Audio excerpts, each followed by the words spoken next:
Welcome to the Slop Farm. Enjoy the video. You're starting in Page Break Preview so you can see exactly where Excel inserts breaks. First, save a copy to avoid accidental changes. Then switch to View Page Break Preview and enable rulers if they're hidden. Once done, click and drag blue dashed lines to reposition breaks. This moves how pages print. Make sure to adjust column widths and row heights as you drag, because content size directly forces breaks. Don't stop until main content fits within the blue boundaries. Now refine layout to make breaks stable.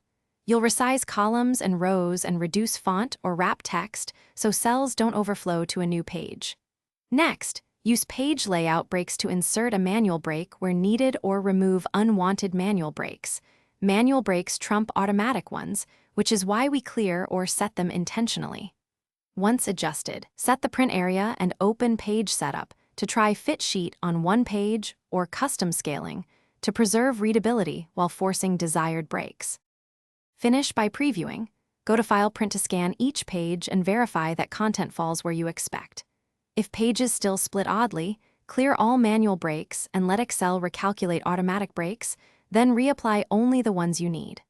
Also inspect hidden rows or extra-large margins that can shift breaks, unhide rows, and tighten margins in Page Setup.